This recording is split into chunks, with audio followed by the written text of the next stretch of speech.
BMW has signed outgoing Formula One driver Kevin Magnussen to its factory driver lineup. Now, while his exact program hasn't been announced yet, he's expected to compete in the FIA Formula E World in the FIA World Endurance Championship with Team WRT, seemingly leaving Formula One behind for good this time. Magnussen is no stranger to sports car racing. During his year away from the pinnacle of motorsport in 2021, he raced in the IMSA WeatherTech Sports Car Championship with Chip Ganassi Racing in a Cadillac DPI. Magnussen said after a decade in Formula One, he's embarking on a new, exciting chapter in his racing career, and he's proud to represent an iconic brand, graphic courtesy of BMW.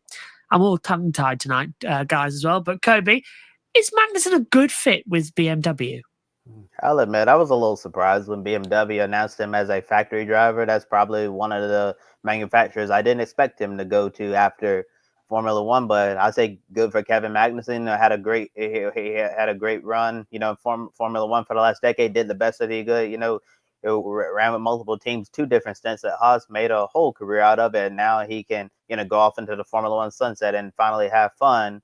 Racing again, rather, than just trying to do the best you can in the Haas and finishing the points and all of that. Yeah, but like you're saying, no stranger to sports car racing. I remember when he ran in IMSA that one year with Chip Ganassi Racing's Cadillac DPI program. Remember when he ended up winning, one of the races. I believe it was on the streets of Detroit. Yep.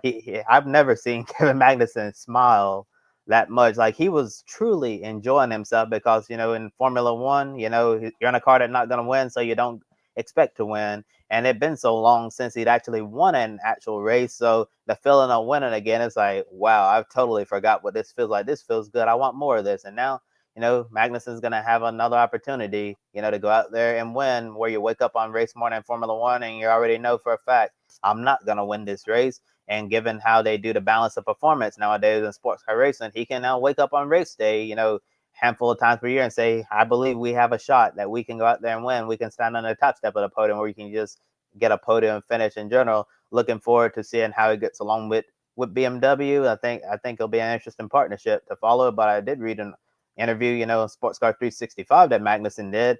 And although Josh, like you're saying, we don't know his official program, it really seems like he's going to be in the World Endurance Championship, so where he can keep his family in Europe and all of that. And he also said that he's more than likely going to be running the Rolex 24 at Daytona next month as well. So he'll be with the Ray Hall, Letterman, Lanigan team if that ends up being the case. And honestly, if I thought Magnussen was going to be joining sports car racing again, I thought he would potentially be with Cadillac. But as we already know, Cadillac set their driver lineup quite a while ago in IMSA and the World Endurance Championship with Jota Sport. So I guess there wasn't enough room there, given Kevin's previous relationship with Cadillac. And interesting enough, there was a Cadillac Formula One program coming along, and since Cadillac is looking for experienced Formula One drivers, I guess one would wonder, would Kevin Magnussen be on their short list? But it really seems like Kevin is truly done with Formula One this time. But I wonder what he'd do if Cadillac F1 comes knocking on the door.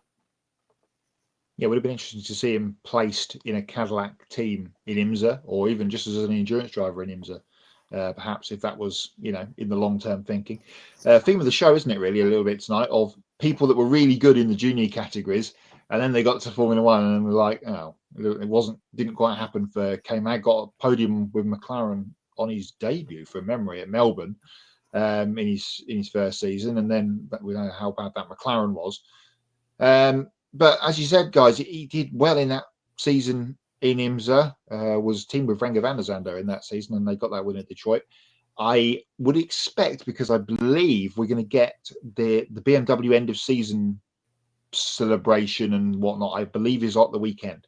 So we may then they normally announce the pairings and driver lineups and whatnot for that at that event. So we may get more K-Mag news of where he's going to be for 2025 coming this weekend at BMW's end of season party. So I'm excited to see what he can do. We know, he was good in IMSA, and he's one of those guys that will just get in and go as fast as he can, whatever he's in. So excited to see how he does, and if he does go to IMSA more than WEC next year.